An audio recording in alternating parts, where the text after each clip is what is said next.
Hi students, science ടെക്കിന്റെ പുതിയൊരു വീഡിയോയിലേക്ക് എല്ലാവർക്കും സ്വാഗതം. ഈ ഒരു വീഡിയോയിൽ നമ്മൾ വന്നിരിക്കുന്നത് പോളിടെക്നിക്കിന്റെ 2021 റിവിഷൻ ബാച്ചിന്റെ സെമസ്റ്റർ രജിസ്ട്രേഷൻ 2024 നവംബർ എക്സാമിന്റെ സെമസ്റ്റർ രജിസ്ട്രേഷൻ ആക്റ്റീവ് ആയിട്ടുണ്ട്. നിങ്ങൾ SBTയിലുള്ള beta.sbte.gov.in എന്ന് പറയുന്ന വെബ്സൈറ്റ് ത്രൂ നിങ്ങൾ സെമസ്റ്റർ രജിസ്ട്രേഷൻ കംപ്ലീറ്റ് ആക്കുക. സെമസ്റ്റർ രജിസ്ട്രേഷൻ കംപ്ലീറ്റ് ആകുമ്പോൾ നിങ്ങൾ എലക്റ്റീവ് സബ്ജക്ട് ഏതാണെന്നുള്ളത് S5 സ്റ്റുഡൻസ് എന്ത് ചെയ്യുക കൃത്യമായിട്ട് ചൂസ് ചെയ്ത് വേണം സെമസ്റ്റർ രജിസ്ട്രേഷൻ കംപ്ലീറ്റ് ആകാനുള്ളത്. സെമസ്റ്റർ രജിസ്ട്രേഷൻ നിലവിൽ സെപ്റ്റംബർ 30 എന്ത് ചെയ്യണം, സെമസ്റ്റർ രജിസ്ട്രേഷൻ നിങ്ങൾ കംപ്ലീറ്റ് ആക്കിയിരിക്കണം. അപ്പോൾ അതുപോലെ തന്നെ ലാറ്ററൽ എൻട്രിയിൽ പോളിടെക്നിക്കൽ അഡ്മിഷൻ എടുത്ത കുട്ടികൾക്ക് നിങ്ങൾക്ക് SBT പ്രൊഫൈൽ വന്നിട്ടില്ല. അപ്പോൾ SBT പ്രൊഫൈൽ ആക്റ്റീവ് ആക്കാനുള്ള ഓപ്ഷനും അവൈലബിൾ ആയിട്ടുണ്ട്. പുതുതായിട്ട് എങ്ങനെ SBTയിൽ സെമസ്റ്റർ രജിസ്ട്രേഷൻ ചെയ്യണം അല്ലെങ്കിൽ പ്രൊഫൈൽ ക്രിയേറ്റ് ചെയ്യണം എന്നുള്ള ഡീറ്റെയിൽഡ് വീഡിയോ നമ്മുടെ യൂട്യൂബിൽ അവൈലബിൾ ആണ്.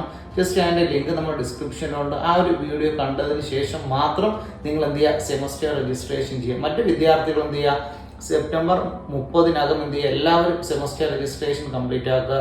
ഈ ഒരു വീഡിയോ നിങ്ങൾക്ക് യൂസ്ഫുൾ ആയിട്ടുണ്ടോ എങ്കിൽ നിങ്ങളുടെ ഈ ഒരു page, insta page, YouTube page, അതുപോലെ തന്നെ സോഷ്യൽ മീഡിയ പേജ് എല്ലാം ഫോളോ ചെയ്യുക. സയൻസ് ടെക് ലേണിംഗ് ആപ്പിൽ പ്രീവിയസ് ഇയർ ക്വസ്റ്റ്യൻ പേപ്പേഴ്സും സെമസ്റ്റർ 3യുടെയും അതുപോലെ തന്നെ സെമസ്റ്റർ 1ൻ്റെയും സെമസ്റ്റർ 5ൻ്റെയും ക്ലാസ്, ലെറ്റ് കോച്ചിങ് എല്ലാം തന്നെ അവൈലബിൾ ആണ്. ജസ്റ്റ് എന്ത് ചെയ്യുക, നിങ്ങൾ ക്ലാസ്സസ് എന്ത് ചെയ്യാൻ പറ്റും, നിങ്ങൾക്ക് പർച്ചേസ് ചെയ്യാനായിട്ട് പറ്റും. അപ്പോൾ മോർ ഡീറ്റെയിൽസ് അറിയുന്നതിനായിട്ട് നിങ്ങൾ ഇതിലുള്ള നമ്പറിൽ കോൺടാക്ട് ചെയ്യുക. അപ്പോൾ നിങ്ങളുടെ ഫ്രണ്ട്സിന് ഈ ഒരു വീഡിയോ ഷെയർ ചെയ്യുക. മോർ അപ്ഡേറ്റ്സിനായിട്ട് പേജ് ഫോളോ ചെയ്യുക. Thank you.